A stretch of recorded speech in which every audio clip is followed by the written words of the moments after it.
जय श्री राम। दोस्तों, आप सभी का रामायण कथा के आज के इस भाग में स्वागत है। सुग्रीव का अभिषेक।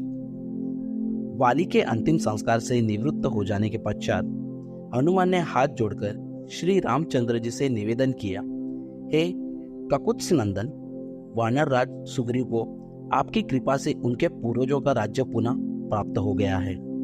यह अत्यंत कठिन कार्य था जो कि आपके प्रसाद स्वरूप ही संपन्न हो पाया है।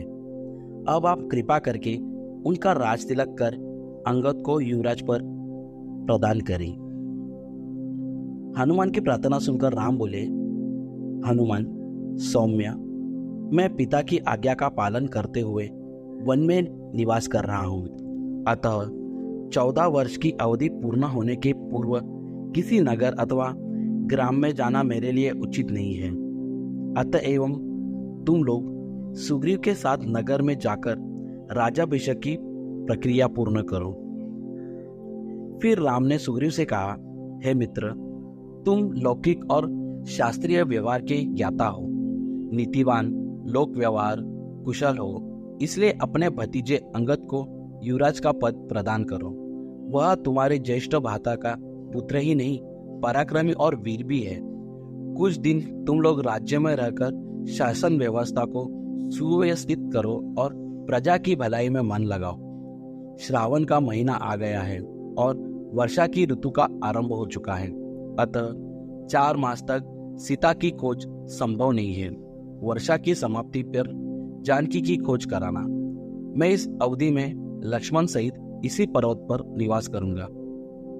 राम से विदा होकर सुग्रीव किष्किंधा जाकर किष्किंधापुरी की शासन व्यवस्था में व्यस्त हो गए।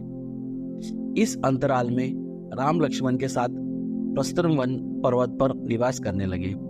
एक सुरक्षित कंदरा को कुटिया का रूप देकर वे लक्ष्मण से बोले, हे भाई, हम वर्षा ऋतु यही व्यतीत करेंगे। वृक्षादि से सुशोभित यह पर्वत अत्यंत रमणीक है। इस गुफा के निकट ही सरिता के प्रवाहित होने के कारण यह स्थान हमारे लिए और भी सुविधाजनक रहेगा। यहाँ से किष्किंधा भी अधिक दूर नहीं है, किंतु इस शांतिप्रद वातावरण में भी जानकी का वियोग मुझे दुखी कर रहा है।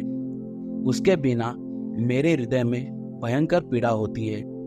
इतना कहकर वे शोक में डूब गए। दोस्तों, इसके आगे की कहानी रामायण कथा के अगले भाग में। जय श्री राम। धन्यवाद।